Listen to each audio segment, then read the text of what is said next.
Here is the story. Sigh. Oh, dear diary, where do I even begin? I'm still reeling from my disastrous stay at the Banyan Tree Shanghai on the Bund. I mean, who wouldn't expect luxury and exceptional service from a 5-star hotel? But, oh boy, was I wrong. As I stepped into my room, I was immediately disheartened by the lack of attention to detail. The floorboards creaked beneath my feet, and the wooden panels seemed to be warped and uneven. It was like they had forgotten to finish the renovations. I mean, can't they see that a crooked floor is not just an aesthetic issue, but a safety hazard? It's like they're asking for accidents to happen. And don't even get me started on the housekeeping. I explicitly asked them not to disturb my room, not once, not twice, but thrice. Yet, they still managed to barge in and make a mess of my carefully organized space. It's like they didn't care about my privacy or my need for control. I mean, what's the point of having a do not disturb sign if it's just going to be ignored? But, of course, that was just the beginning. The doormen, or should I say, the security guards, were completely useless. They would just stand there, staring at me like I was some sort of inferior being, without even bothering to open the door or help me with my bags. It was like they were paid to do nothing. And the worst part? They would wear their down jackets inside, like they were trying to make a statement or something. Newsflash, it's not cool, it's just lazy. And then, there was the issue with the construction outside. I mean, I get it, renovations are necessary, but can't they at least provide a clear path to the hotel? It was like they expected me to navigate through a war zone just to get to the entrance. And when I asked the concierge about it, they just shrugged it off with a casual "oh, yeah." Like, excuse me? Isn't it their job to ensure a smooth experience for their guests? But what really got my blood boiling was the way they treated me like I was some sort of cash cow. They would try to upsell me on everything, from room upgrades to overpriced amenities. It was like they thought I was made of money or something. And when I refused, they would give me this condescending smile, like I was somehow inferior for not wanting to waste my money on their unnecessary services. And don't even get me started on the crowd they attracted. It was like they were catering to some sort of rowdy, party-loving clientele. I mean, I get it, people want to have fun, but can't they at least provide a peaceful environment for those of us who just want to relax? It was like they didn't care about creating a welcoming atmosphere for all their guests. As I looked around, I couldn't help but feel like I was in some sort of bad dream. The Banyan Tree Shanghai on the Bund was supposed to be a luxury hotel, but it felt more like a cheap motel. I mean, where was the attention to detail? Where was the care for their guests? It was like they had given up on providing a good service and were just coasting on their brand name. I swear, I've had better experiences at a hostel. At least there, I knew what I was getting. But this place, oh boy, it was a nightmare. And the worst part? They didn't even seem to care. They just kept on taking my money, like I was some sort of ATM machine or something. So, dear diary, that's my sad tale of woe.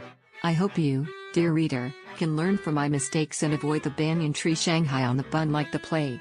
Trust me, you won't regret it. Crying, oh, the humanity. The reality of businesses near Banyan Tree Shanghai on the Bund. Businesses near Banyan Tree Shanghai on the Bund are, unfortunately, a masterclass in disappointment.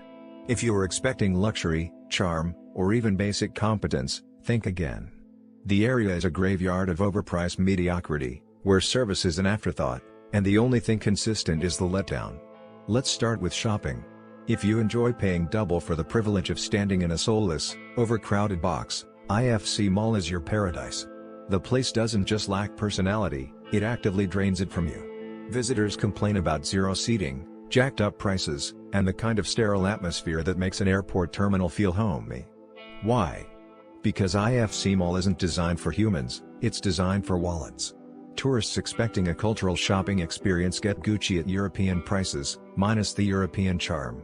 One reviewer put it perfectly, in China for luxury shopping? Fly to Europe instead.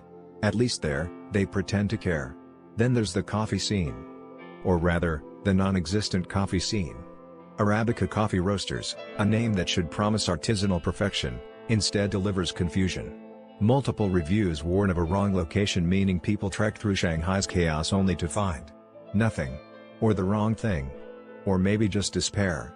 Either way, the reviews read like a scavenger hunt with no prize.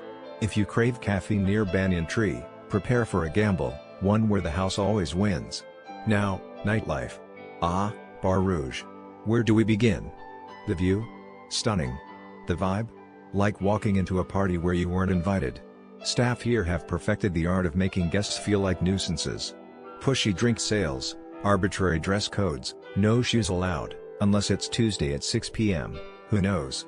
And a reputation for racism so blatant that multiple reviewers warn non-white visitors to steer clear. One guest described it as a club where only platinum credit cards get respect, and honestly, that might be generous. The final insult? Overpriced cocktails served with a side of indifference.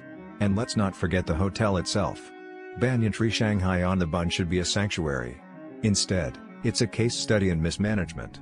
Guests report housekeepers ignoring "do not disturb" signs 3 times in a row, dormers who watch visitors struggle with bags like it's performance art, and a front desk that treats complaints with "sorry, nothing we can do." One visitor paid for an exclusive Bund view only to be shoved into a lower floor room facing a brick wall. When confronted, the hotel solution: a 30% discount on the scam. So what's the verdict? Businesses near Banyan Tree Shanghai on the Bund are a minefield. Overpriced, underwhelming, and often outright hostile.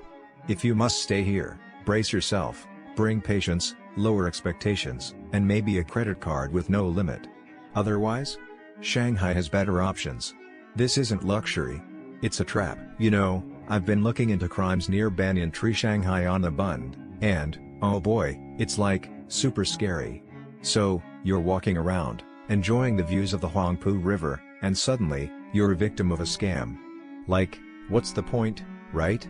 Businesses near Banyan Tree Shanghai on the Bund are like, really good at taking advantage of tourists. They think they can just come and go, but no, some people want to take their money. Like, have you heard about the tea house scam in People's Square? It's literally a few blocks away from Banyan Tree Shanghai on the Bund. They approach you, all friendly and stuff, invite you for tea, and then, bam! They hand you a bill for hundreds of RMB. I mean, can you believe it? You're just trying to have a nice cup of tea, and they're trying to rob you. My prediction is that the victims were probably so shocked and embarrassed that they just paid the bill and left. I mean, who wants to deal with the hassle, right? And the scammers, they probably just split the money and did it again the next day. It's like, how can you do that to people? And then there's the art gallery scam on East Nanjing Road. It's like, 10 minutes away from Banyan Tree Shanghai on the Bund. They invite you into a small gallery, show you some student art, and then, they pressure you to buy it. Like, you feel so bad for the student that you just want to help. But no, it's all a scam. My prediction is that the victims felt so guilty and trapped that they bought the art just to get out of there. And the scammers, they probably just laughed all the way to the bank. You know, fake antique and jade shops are everywhere in Yuan tourist area, which is, like, right next to Banyan Tree Shanghai on the Bund. They sell you fake stuff, claiming it's real, and then, you're stuck with a useless item. I mean, who wants to buy fake jade? My prediction is that the victims were probably so excited to buy something traditional that they didn't even think twice. And the scammers, they probably just closed the shop and reopened under a different name. And don't even get me started on the currency exchange scams. Like, you're just trying to exchange your money, and they give you a fake bill or shortchange you. My prediction is that the victims were probably so frustrated that they just didn't even bother to report it. And the scammers, they probably just kept doing it, thinking they're above the law. I mean, it's like, how can people do this to others? It's just so wrong. You know, I just wish people could be honest and kind to each other. But no, instead, we have to deal with all these scams and frauds. It's just, ugh.